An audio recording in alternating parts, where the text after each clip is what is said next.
This week, TC Jewfolk and the Jews Are Tired podcast convened a Zoom panel with 6 Midwest Jewish summer camp directors to talk about how they've been making decisions during the pandemic. We went in depth from expectations 2 months ago to the situation now and plans for the future.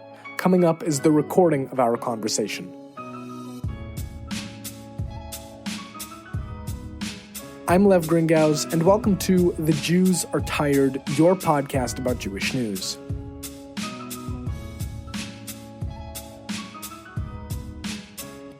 It's an obvious fact, but still a jarring one, that the COVID-19 pandemic has turned the Jewish world upside down. Our synagogues are closed, our prayers are set on calls and video chats, and our programming is all online. But I think, in many ways, that despite the challenges, the transition from physical gathering to virtual gathering has been done pretty well by Jewish communities. But one of the things that does not transition easily to a virtual space is Jewish summer camp. Camp is camp because of the joy in physically building community and bonfires and throwing color wars and having song sessions. Tens of thousands of kids each summer go to camp to learn to be better versions of themselves and to connect with their friends, community, and Judaism. And this summer, because of the COVID-19 pandemic, tens of thousands of kids are losing that experience. Jewish summer camps have had to navigate the difficult and sudden change in circumstances. Some have closed for the summer, others have delayed start times and are working to find ways to stay open. Many are struggling financially as they try to figure out what comes next. So, this conversation is about the decision-making process that camps have either gone through or are going through about summer 2020. I'm fairly confident in saying that whenever any Jewish professional makes any decision about anything, community members have lots of questions. So the idea is that this podcast offers some answers. The panel guests are Drea Lear, the camp director of Herzl Camp, an independent overnight camp in Wisconsin that is closed for the summer. Jacob Citrin, the executive director of Camp Ramah in Wisconsin, an overnight camp and day camp affiliated with the conservative movement that is still deciding what this summer will look like. Sally Kane, the director of OSRUI, an overnight camp in Wisconsin affiliated with the reform movement that is closed for the summer. Ali Greenstein, the director of Camp Olami, a JCC day camp in Minnesota that is still figuring out the summer. Ben Savin, the director of Camp Butwin, a JCC day camp in Minnesota that is still figuring out the summer. And Abby Kirschbaum, the director of Camp TEKO, a day camp affiliated with the Reform Temple Israel congregation in Minnesota that is closed for the summer. To keep the conversation focused, each one of my questions was asked to 2 or 3 directors, at least one day camp and one overnight camp director, so that everyone was given the chance to talk. The conversation as a whole, I think, does a good job of explaining the big picture of how the Jewish summer camping world has figured out what to do during the pandemic. Note that the audio on this podcast has been lightly edited for length and clarity, including by cutting the 2 audience questions. So if you'd like the full conversation, that is available on TC Jewfolk's Facebook page as a video. Enjoy. The first question I have is for Drea and Ali. Let's start just by breaking down the process and the timeline of decision-making. Rewinding to about 2 months ago, can each of you say a little bit about, for each of your camps, who did or do you go to, to start answering this question of what are we going to do about camp this year given the situation, and what were and are those conversations like? So whichever one of you wants to take that away. Sure. Yeah, I think maybe I unmuted first, right?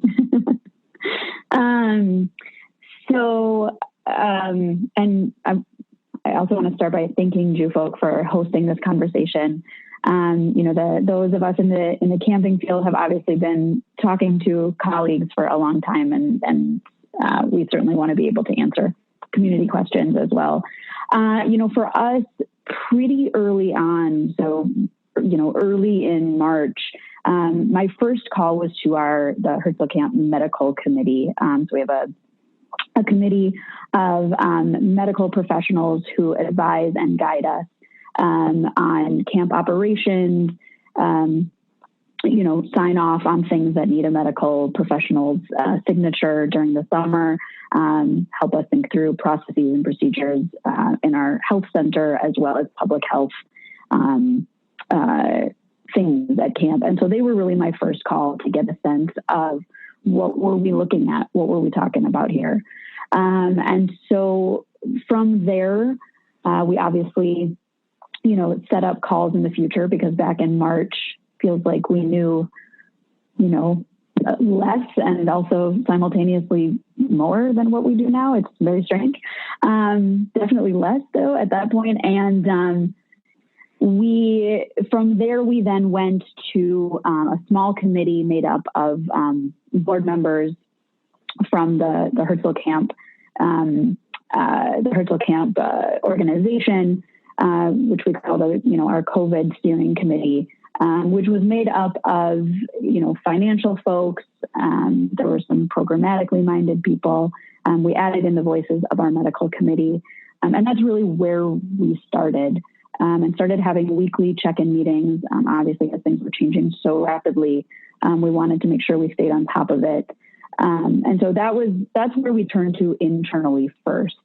And then, we also pretty early on started reaching out to our colleagues in the overnight and day camping world, just to really start brainstorming. At the time, we were balancing between planning for myriad contingencies with coronavirus, and also planning for camp as scheduled.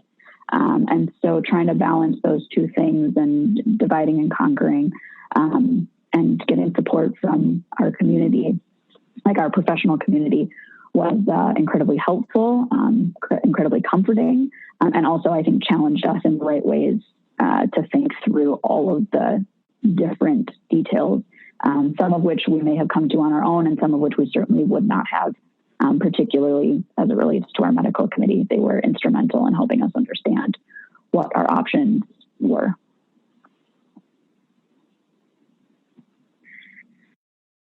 To speak for day camps, I would echo a lot of what Drea said. Back in March, this all looked so different for so many of us, and obviously we were super hopeful that camp would go on as planned. We also had started those contingency conversations very early on, and I would say our first go-to, the St. Paul and Savis JCCs have been working really closely together. So Ben and I had lots of conversations pretty early on about what summer could look like, and planning contingency plans for abbreviated summers, planning contingency plans for in-person camp with social distancing, planning lots of different scenarios and thinking through what lots of those might look like.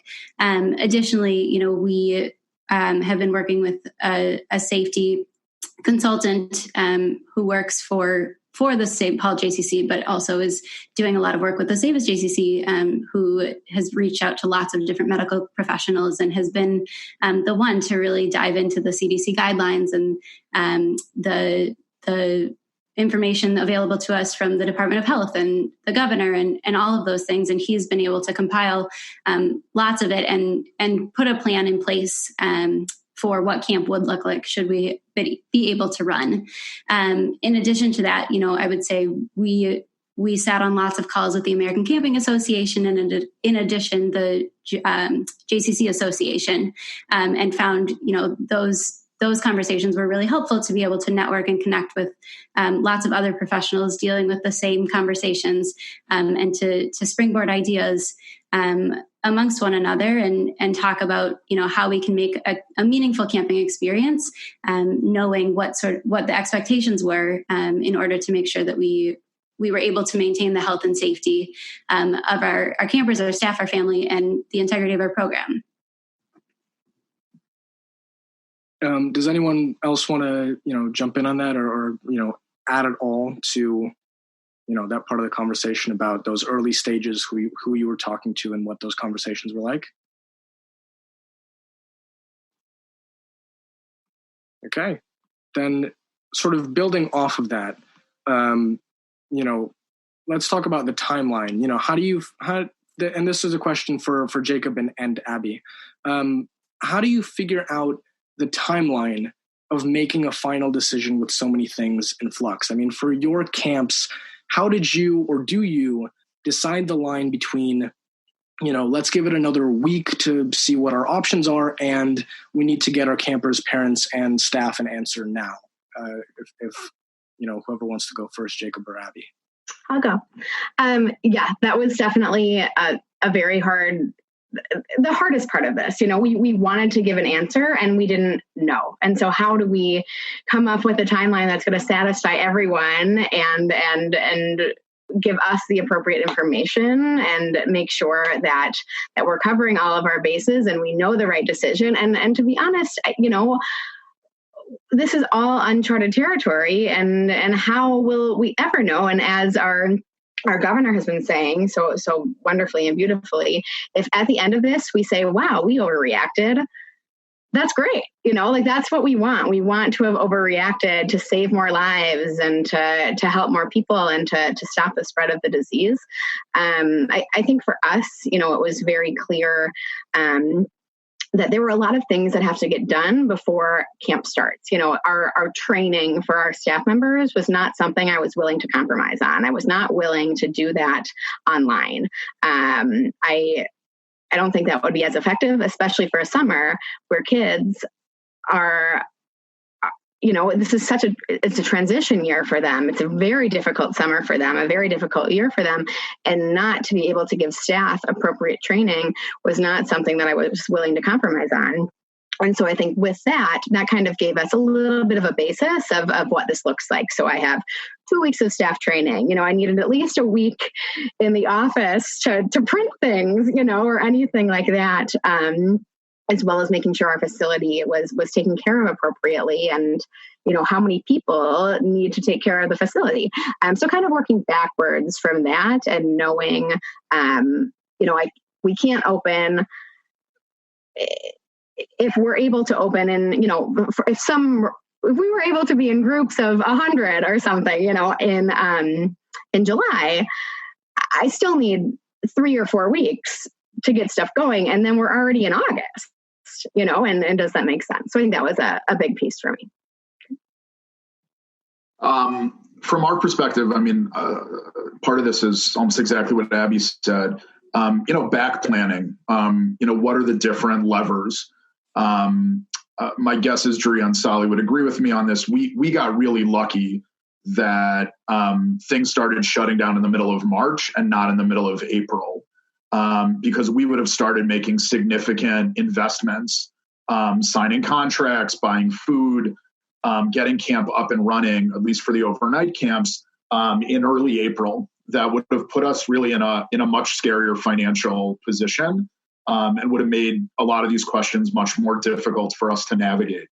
And so we initially made a decision that we wanted to give ourselves about a month before we would normally go up to camp.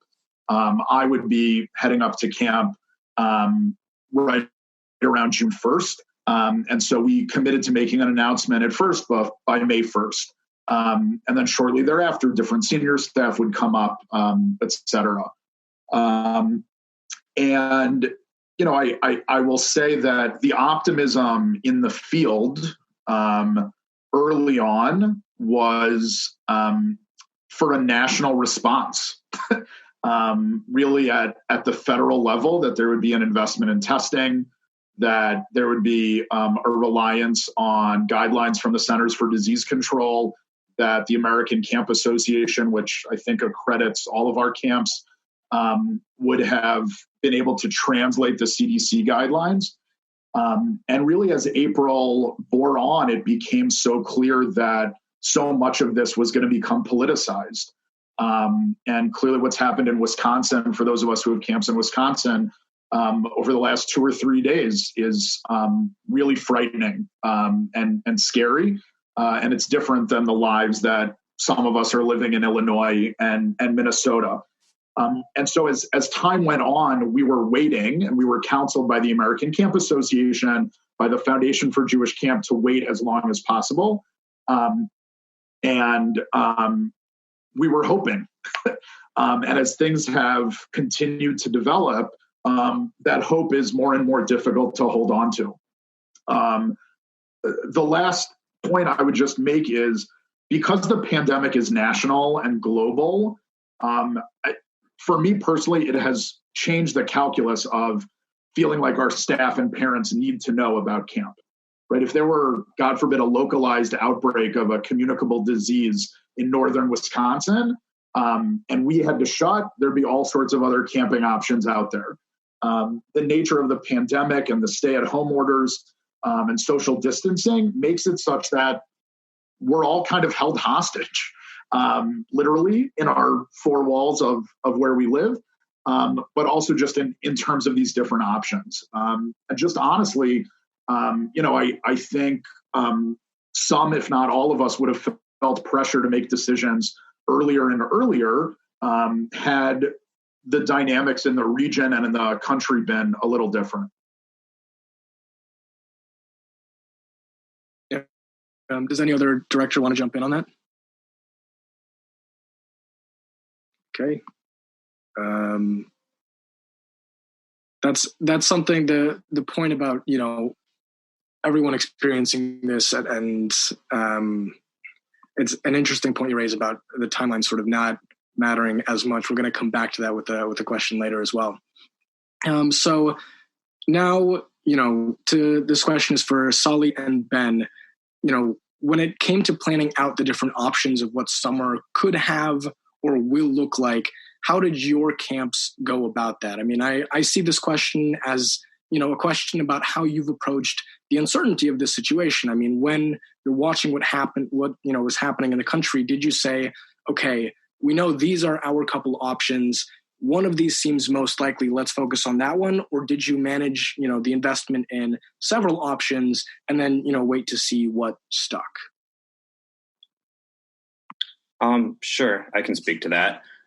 Just want a quick shout out TCG folk. Thank you guys for hosting us and this amazing team of camp professionals that's here today. I feel very fortunate to have this community of professionals around me. I think that really goes back to the timeline issue. And as we started in March, seeing more and more about this COVID-19 pandemic and started to think more and more about how that might impact our summers, and it seemed far away, and then it all of a sudden seemed very close. I think the biggest experience that I felt I had in planning was planning for so many different contingencies at once, because there was certainly a period of time where we were worried, we were frightened, we were curious, but we were also seeing camp as that light at the end of the tunnel and working super, super hard like we always do all year long to have an amazing, amazing summer ready to go for our campers and our staff and our families when opening day rolled around. And, mid-June, at least for the day camps, that's when we were planning on opening. It seemed at a certain point like it would be pretty realistic. Now, as we learned more and as time passed, we became more and more aware that this thing wasn't necessarily just going to go away. And at that point, it started to be a matter of looking at different contingencies. What would it look like if we opened later in the summer? What would it look like if we opened for a smaller amount of campers? What would camp look like with social distancing?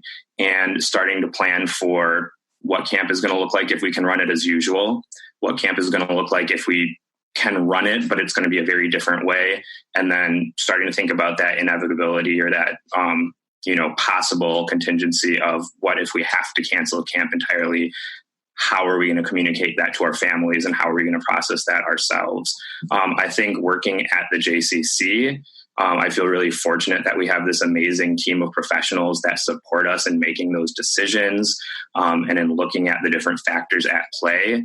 And one really awesome, maybe I'll say silver lining out of this, is I think that we're aware that the two JCCs have partnered in a different way in the past months. And this has brought the camp teams and I think the J teams closer together faster than anyone ever would have imagined. It's been so, so great to see that happen and see our staff come together and pool resources. But it was hard for a period of time. It was really, really hard to feel like we were planning, as camp directors and trying to imagine and envision what all of these different contingencies could look like, and trying to be as ready as possible for any different number of them. So again, thankful for the team behind us and the team supporting us for, help in, determining a course of action. Obviously with the ACA and the JCC Association providing guidance as well.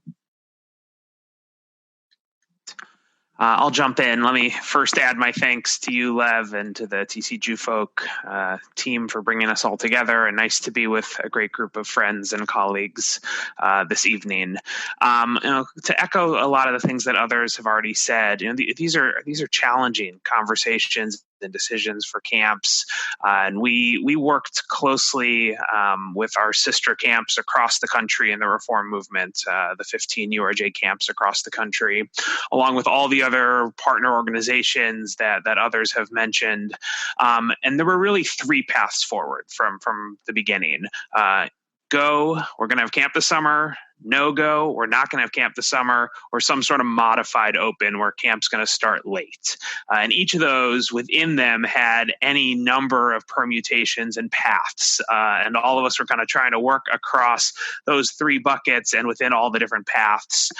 From an overnight camp perspective, when we were thinking about what does it look like to go, there's so many pieces that go into it. How do you have the right procedures for your health center? How do you have protocols in your dining hall? Are you able to have the supply chain to get enough food for your dining hall? What does it look like when you have vendors, visitors to camp, staff members who are hourly, who live local, who are coming and going? What does opening and closing day look like? Trips, etc. All these different pieces that make up camp. Everything that all of us have protocols around had to be re-looked at as we were thinking about what does it mean to go. On the no-go front, what are we weighing as we make that decision that would say, in fact, this doesn't work for us? One outcome that's the easiest outcome is for there to be federal or state or local regulations that say you can't have camp. Then that decision's made for us. That hasn't been the case really across the board in this part of the country. So all of us are then left kind of weighing the different factors for us in making the decision. We try and do everything by leading with our values and our deep care for the health and well-being of our kids. And that's ultimately what led to the decision that we made to not have camp this summer. The third path, what does it look like to modify camp for the summer? That was also something we were exploring. What if we start late? What if we shorten sessions? And we're a camp where we have lots of different options, 1 week, 2 weeks, 3 weeks, 4 weeks. So we were playing out all sorts of different scenarios of if camp is 2 weeks shorter or 3 weeks shorter, how do we redraw our session map and give as many kids as possible the opportunity to come to camp and get that experience that they're looking for. So those are the kinds of things that we were thinking about kind of in parallel at the same time. Does anyone else want to jump in on that? Okay, then to sort of start capping and bringing the conversation about decision making to right now, this question is for Drea, Sully, and Abby, whose camps will not be operating this summer. Can you tell us a little bit more specifically about, what the final day or, couple of days of decision making was like? What was the moment where it finally stuck that, camp is closed for the summer? And what went through your mind? Yeah, I'll give my showstopper, as I call it. I'm like, this is the mic drop moment for me. So at camp, we have one facility, the Hadar Ochel, that has a bathroom in it. So whenever there is a lightning storm, all of our kids everyone at camp, not all of the kids, everyone, go into the Hadar Ochel, and that is our safe space. A lightning storm, you can maybe predict it, maybe you can't. You can't. And during Gimel, our biggest session, we have 170 campers, 20 junior counselors, and at least 50 staff. So what's that number? 240 people inside one building. Social distancing is going to be happening until August. I believe that, and that wouldn't work, and we would be compromising safety on two ends. And it just kind of was the mic drop for me, and was like, even if we, could socially distance in some way, which would totally compromise the program and the integrity of the program, we couldn't keep them safe. And I think particularly those last couple of days, personally, I felt very put together in the beginning of all of this, the first couple of months. And then the day that I shared it with everyone on Thursday, oh my God, it really hit. So clearly for all of us, not an easy decision. And those last couple of days really my emotions reminded me how hard this was and how necessary it was.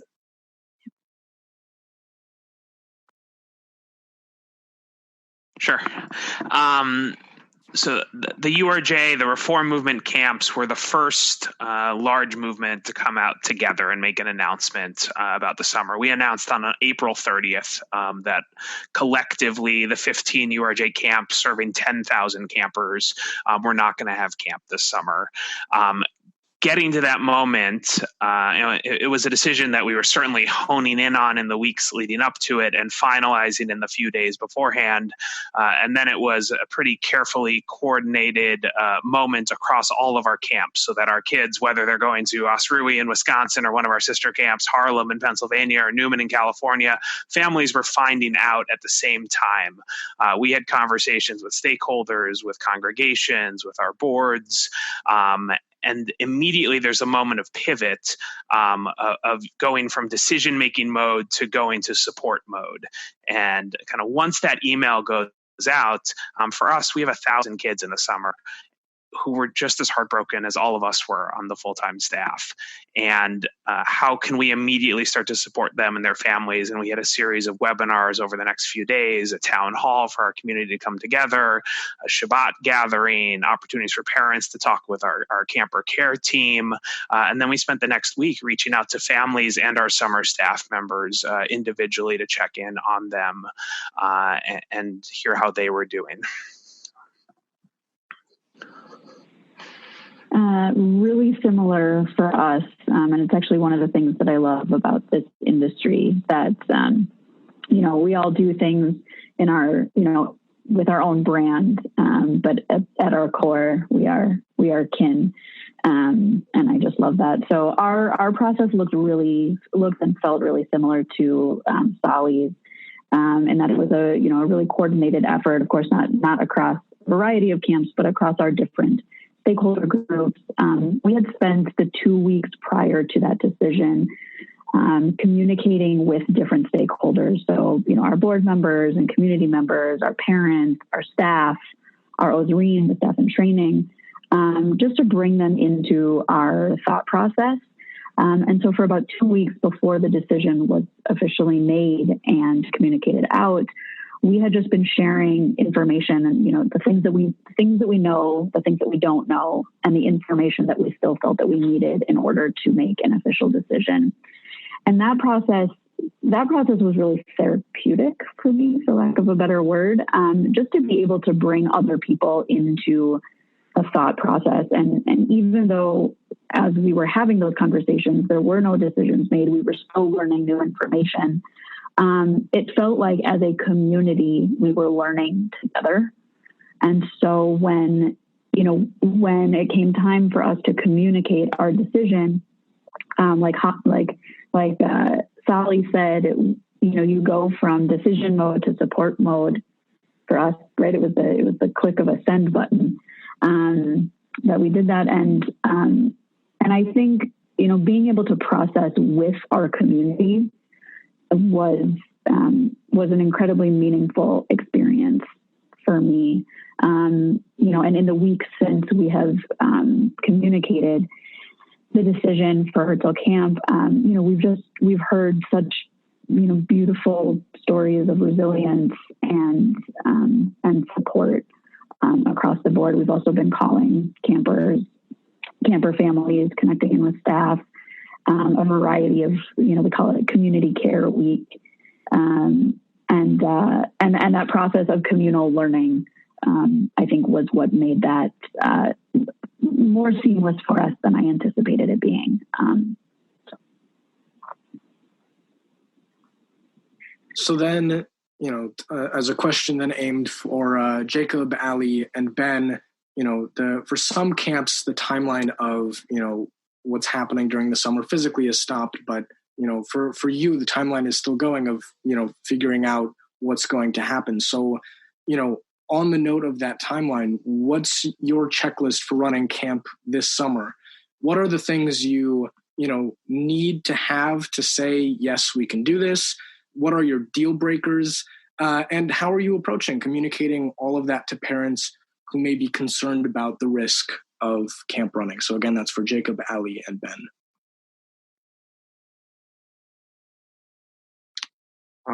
I'd be happy to jump in, and I'm sure Ali will supplement any of my JCC related statements.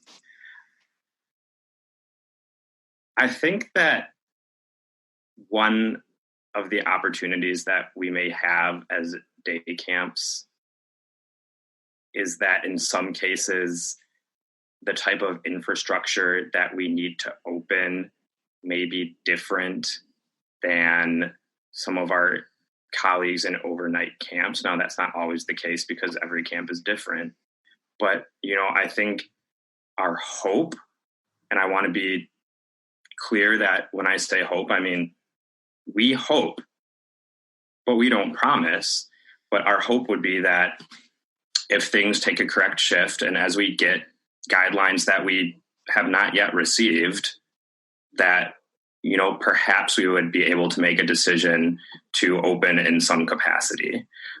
Right now, as one of my colleagues stated previously, at one point it seemed like we were going to be getting guidance and support on a national level in terms of guidelines and recommendations from the CDC, from the ACA, and those have been, now delayed.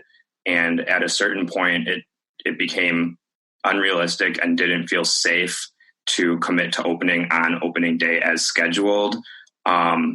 Our feeling is that we want to give ourselves a little bit more time and our community a little bit more time to continue to evaluate the situation with the virus, as well as take a deep dive into some recommendations as they do become available, hopefully in the coming week or weeks, before we make any final decisions. But we also know that our families are hungry for information. So right now we're committed to ongoing communication on a weekly basis, or in some cases on a more often than weekly basis, to do our best to keep people informed that even sometimes a message that doesn't have concrete information is a data point that can be useful, that we know that people are eager to hear from us and that we are keeping people as informed as possible. And of course, that extends to our staff, as well as our campers and our families, as well as the children they send to camp. And I mean, I think for us as well, and summer is right around the corner. I think just to build on that a little bit more, we, and Ben and I have this conversation on a daily basis, that while every camp and every person who's sitting at the table today runs a very different program, at the end of the day, we're here to provide a camp experience. And like Drea said, like, we are a community at the end of the day who is looking to provide, a meaningful summer experience for kids to take risks, to figure out who they are as people, as Jews, as so many other things. And so not only is that at the heart of our decision, but even more so, the health and safety is truly our main focus as we're continuing to make these decisions and gain more information. And, while, like Ben said, that time will allow us and give us more planning time. And, as we're thinking about the communication that we're putting out there, I was reflecting on that conversation, or that question that you asked earlier, Lev, about what the thought process was when the directors sent emails about those closures. And, for me, sending an email saying that we're closing for a session, which is absolutely heartbreaking. But to keep this piece of hope that potentially later in the summer that we would be able to open was a really interesting experience for me, and a lot of back and forth and in some ways confusing emotions. But it was hard to balance the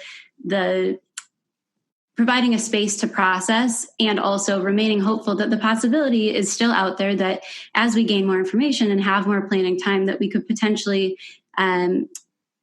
open, and, you know, continuing with all those thought processes in mind, that, you know, we would not put ourselves in a position, let me rephrase, that we would only be opening if we felt strongly and confidently that the modifications that we can make are attainable, and that will really continue to ensure every single camper's safety and every staff member's safety. And when campers go home at night, that they're continuing to be safe beyond the 8 hours of our traditional camp day.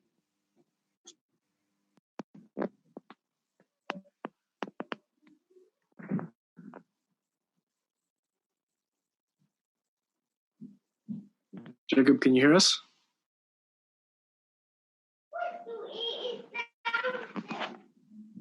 Hey, can you hear me, Lev? Yeah, we got you back. Where are you from? Still talking about timelines? Yeah. Just to revisit the question, basically, you know, what's your checklist for running camp this summer? The things you need to have, what are your deal breakers, and how are you approaching communicating all of that to parents who may be concerned about camp running? Great. Apologies if I repeat things, just some technical difficulties over here. So we've been thinking about 3 different categories of concerns. The first category is really kind of those red lines without which we couldn't run camp. That's state and county backing. It's guidelines that we believe we can follow from the ACA. It's a guarantee of food supply, which has become a thing for the overnight camps, things like flour and eggs and other staples. It's our insurance company committing that they can cover us for the summer. That kind of cluster of mostly governmental and regulatory approaches with, you know, clearly some practicalities. So that's the answer to the question, can we open camp? And then there are 2 categories of should we open camp? So even if everything goes right on that first category, and we legally could open, then we get into kind of more subjective territory. And the first category there, and this goes back to something Juria said at the very beginning, is a public health question. The basic guidelines that the ACA approves may or may not be sufficient enough to give our medical subcommittee a feeling of comfort and confidence in running camp. What are those procedures that we're going to enact? What are those policies? Are they livable? Do we think they're reasonable? All of those questions. And then a second category in the should factor, and this piggybacks a little bit off of something Sally mentioned, is really questions about our values, who we are as Camp Ramah, Wisconsin. Will the program that we run from, you know, in line with what everybody's told us to, will that feel like a summer at camp? Will that allow us to live our holistic, joyful Jewish living? We allow us to welcome a broad community of kids and staff of different ages with different backgrounds to be the inclusive community that we want to be. And so there's a series of those questions that are also at play. And, you know, look, I think for all of us, I'll say, well, my guess is I'm speaking for all of us, but I can't actually, you know, say that. I love camp. I have a great time. I'm a camp guy. I've spent 28 straight summers at camp. And ultimately in my job today, it's all about keeping our kids and staff safe and healthy. And so that's a place where I think if I'm able to feel comfortable opening up camp, vast majority of families will probably trust us on that front. Those are the conditions that they send their children to us in a normal year.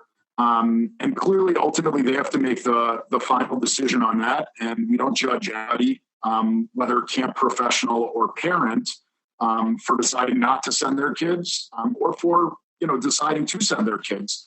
But it's going through this process, and it's communicating openly and honestly with families as we get answers to these questions that allows us to lay the groundwork for opening. So then to pivot off of the conversation of, right now, we've covered sort of the past couple months of decision making. We talked about right now. But now, let's sort of open up the question to whoever wants to answer. This one is future facing. So, whether delayed or shut down, there's a massive effort right now to get camp programming online and accessible for the summer. For, anyone who wants to jump in, what would that look like? I mean, in broad strokes, what should campers and parents expect out of virtual camp programming? And what is the process for you of, figuring that out and making it happen? I'll go. Yeah. So we are operating TEKO Butwin this summer, TEKO at home. And I think, a lot of the things I'm hearing from parents is like, oh my goodness, my kids are zoomed out. I want them to be outside. And like, me too. I want your kids to be outside. I do not want them on the computer all day by all means. And the way that we're structuring our programming, we have about 2.5 hours of accessible online Zoom calls per day. And then we'll also have 2 videos that families will have access to and can do kind of on their own time, like an Amanut video, an art video, and either a sports or a Teva, a nature video. And we're just really excited that we will be able to provide space of friendship and connection, as well as Jewish identity, and to continue on in some sort of fashion and to provide a space. In no way, shape, or form am I saying that this is camp and that your kid should be on Zoom all day. This is the best consolation prize I can think of. And it sure is a consolation prize. So I think it's just important for me to just share, as I've already said twice, I want your kids outside this summer if that's accessible to them.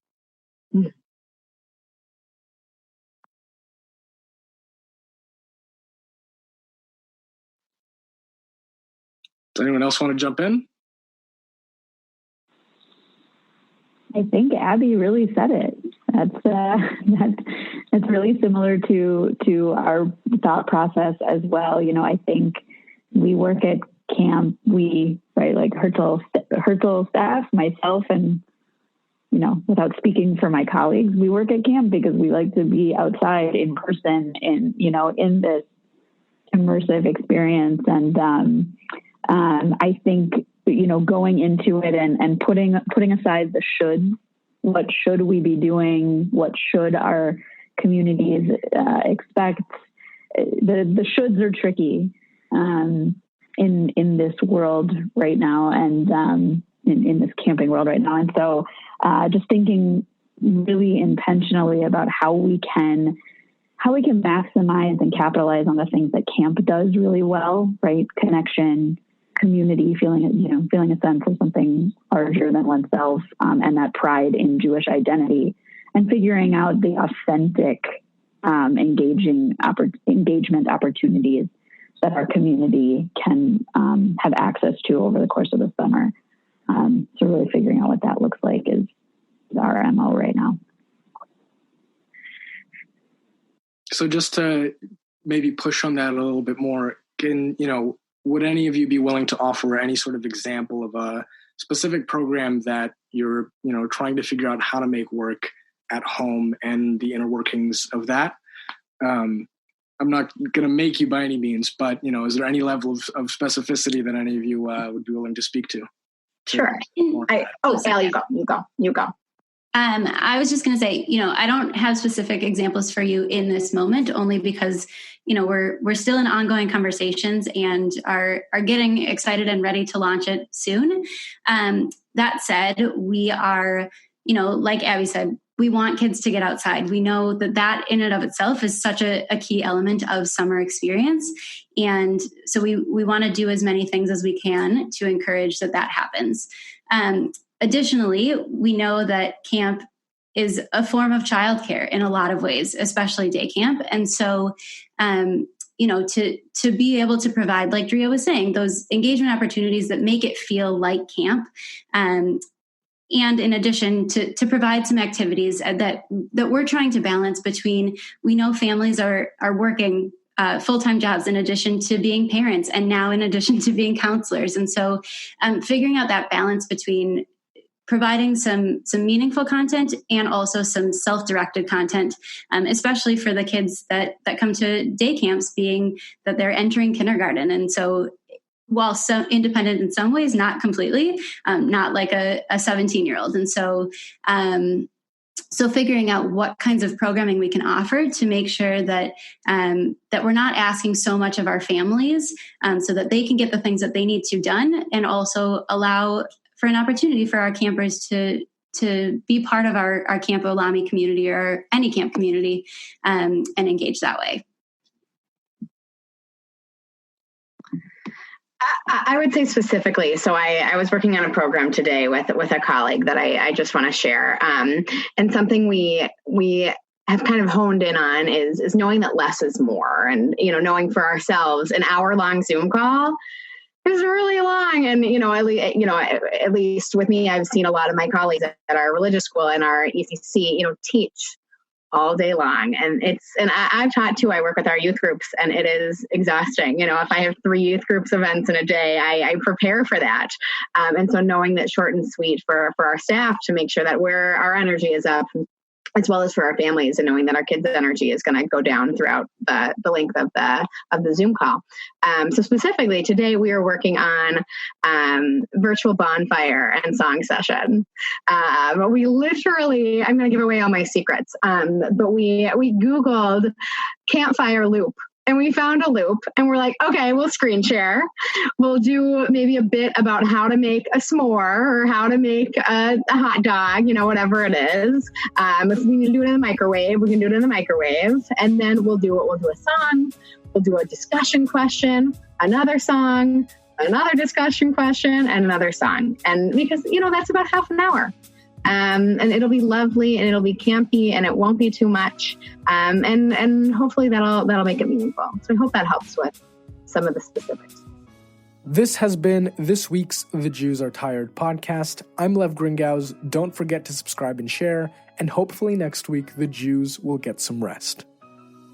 The Jews Are Tired is a product of Jewfolk Inc. For more information, go to tcjewfolk.com or email the show at podcast@tcjewfolk.com.